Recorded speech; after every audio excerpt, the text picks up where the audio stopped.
Ayan mga kauto. So ato nang gisugdan mga kauto ang part 3 ng Toyota Innova mga kauto. Aircon cleaning at replace evaporator mga kauto. So bago tayo magsimula, intro muna tayo mga kauto.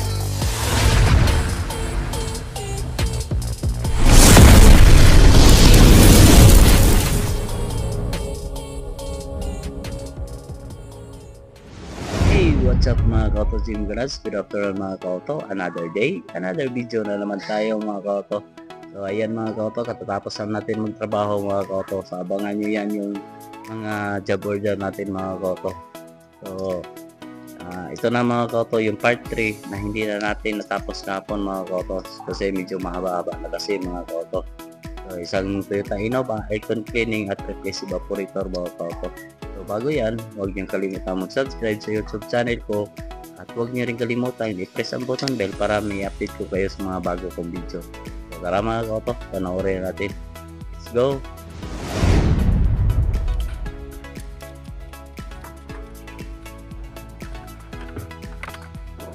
Ayan mga kauto, ito ning tiwason ang wala na human nga trabaho nato mga kauto. Isang Toyota Innova aircon cleaning at replace evaporator mga kauto. So tapos na tayong mag-assemble sa evaporator. Ito nang nataod. Tapos yun sa cover niya sa ilalim, yung panel niya sa ilalim. So ayan mga kauto. So ito nang ipangtaod o ginahinay. Kapit na ni siya mahuman mga kauto.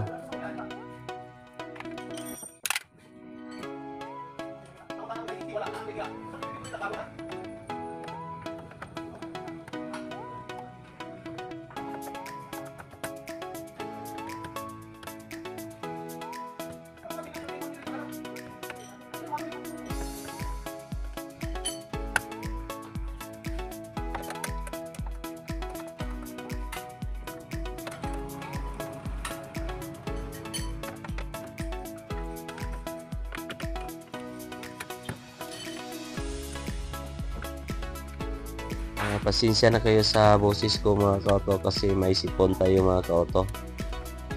So ayan na to nang ipangtaod ang mga bolt mga kauto.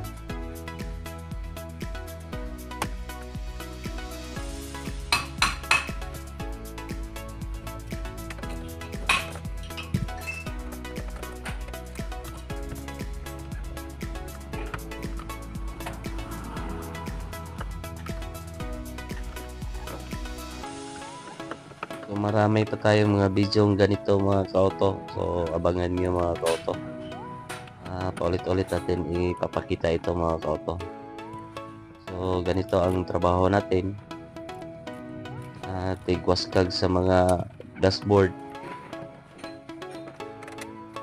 So hindi pa natin na ipakita yung iba, yung ibang mga sasakyan. So sa mga Toyota pa tayo. Ayan, chinik na natin yung wiring bago natin ikabit yung sa dashboard sa ibabaw mga kauto.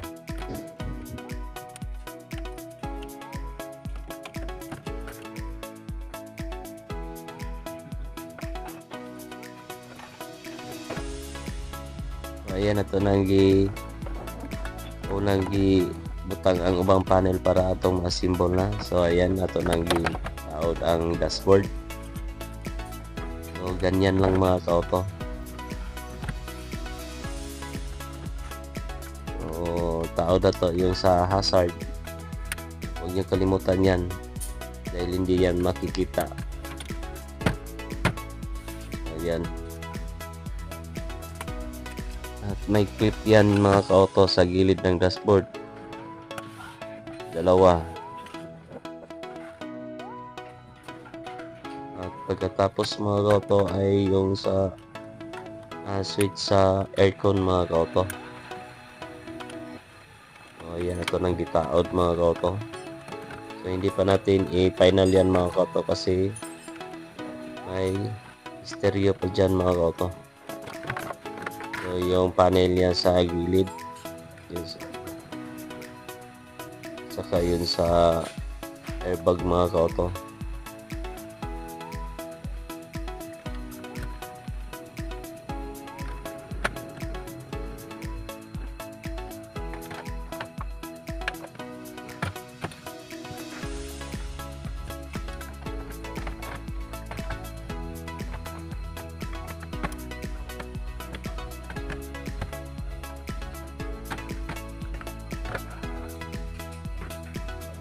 Ayan mga kauto, ato nang gitaod ang stereo niya mga kauto.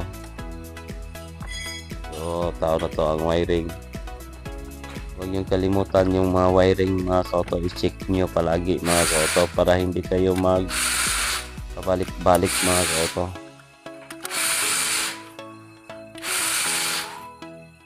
Tapos yung sa mga bolt mga kauto, dapat i-memorize nyo mga kauto para walang tira na mga bolt mga kauto. So dapat i-memorize nyo yan mga kauto. So paulit-ulit natin sinasabi ito, dapat i-memorize nyo mga kauto.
Sa umpisa lang ito mahirap mga kauto.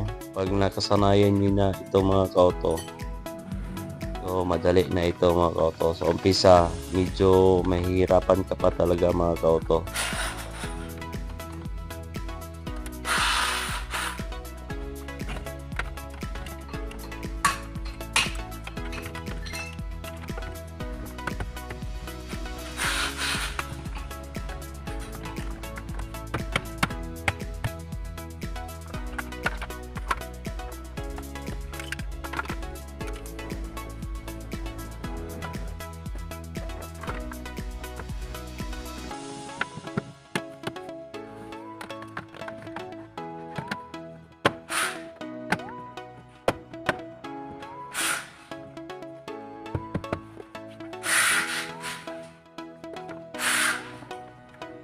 So ayan, ito nang itaod ang panel gauge mga kauto. So ayan, dapat na-memorize nyo lahat ito mga kauto. So tignan nyo lang ang mga video ko mga kauto. Kung nahihirapan kayo, tignan nyo lang mga kauto.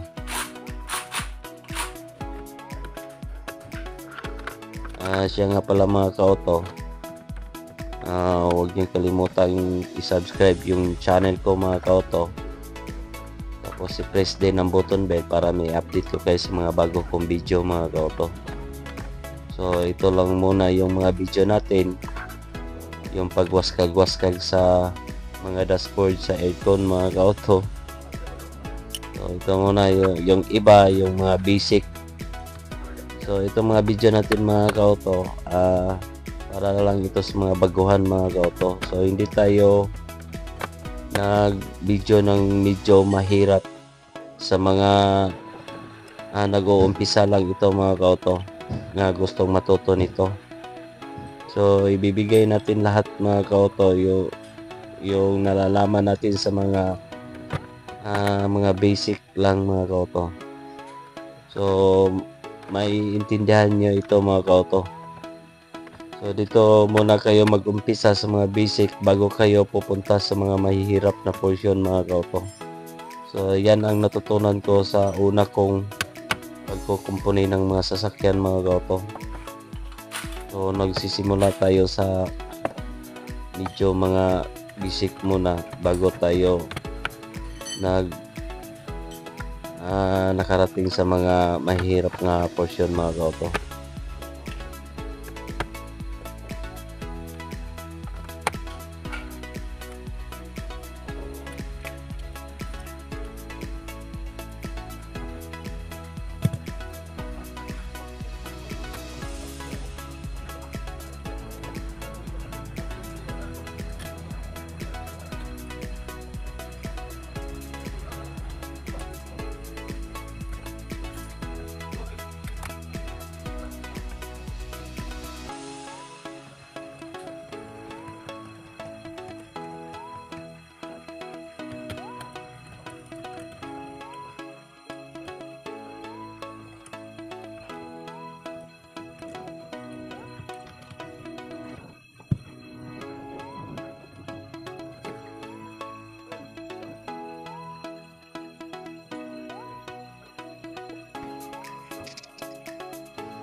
Sa mga nagtatanong mga ka-auto kung paano mag-install ng mga stereo, paano mag-install ng mga busina, paano ikabit yung relay sa mga alarm, kahit anong mga accessories na itanong nyo lang mga ka-auto, i-comment nyo lang mga ka-auto kung ano ang mga tanong nyo. Sasagutin natin yan mga ka-auto.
Tayo matapos mga ka-auto.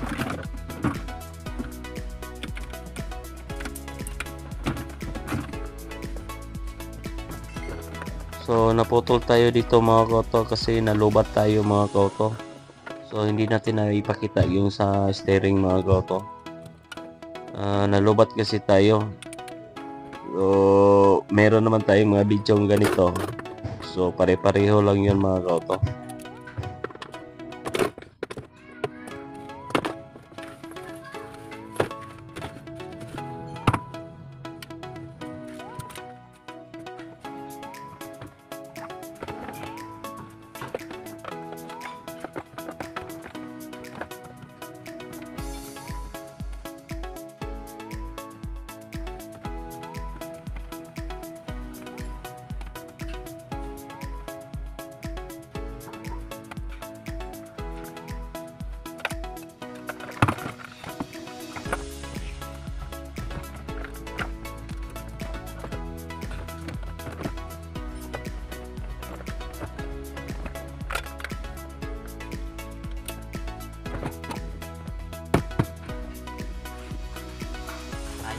Auto.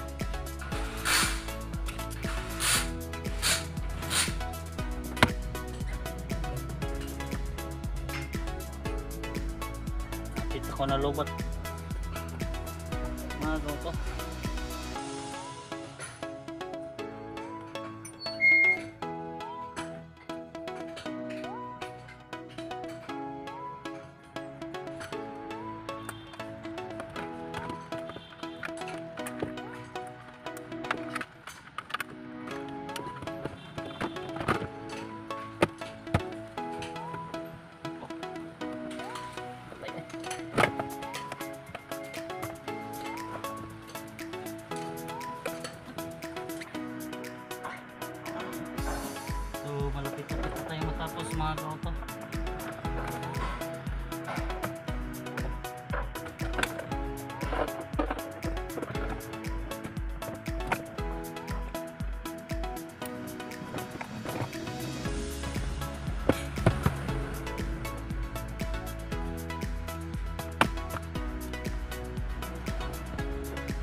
job well done mga kauto. Tapos na tayo dito.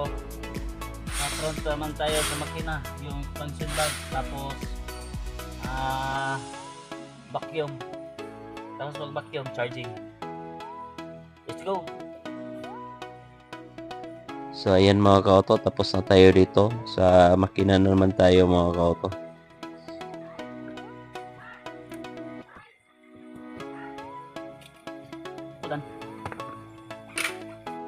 So ayan mga kauto, mag-vacuum na tayo mga kauto.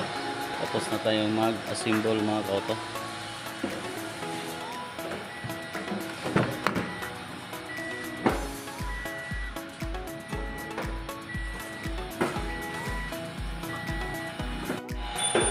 Pagkatapos dito mga kauto,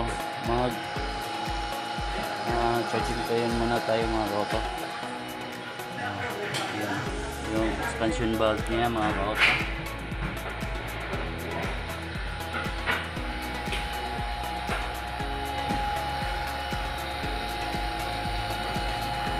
So tapos na tayong mag-week test dito kahapon. Pagdating natin ng umaga, so wala na siyang kuwan, hindi na siya nag blinking mga kauto. So mag charging na tayo mga kauto. So ayan mga kauto, tapos na tayong mag charging freon. I-release na natin ito mga kauto. So malamig na. So that's it mga kauto. Maraming salamat sa panonood niyo mga kauto. So that's it. Thank you and God bless mga kauto. Ayan mga kauto, natapos din natin yung Toyota Innova air-con cleaning at replace evaporator mga kauto. So step by step tayo mga kauto, ipinapakita natin mga kauto. So marami na tayong mga video ganyan mga kauto. So ulit na natin ipanoorin mga kauto para maintindihan nyo mga kauto. So bago tayo magtatapos, huwag niyo kalimutan mag-subscribe sa YouTube channel ko at sa Facebook page account ko mga kauto. Marami pa tayong matutunan dito mga kauto. So that's it mga kauto. See you in the next video. Thank you and God bless.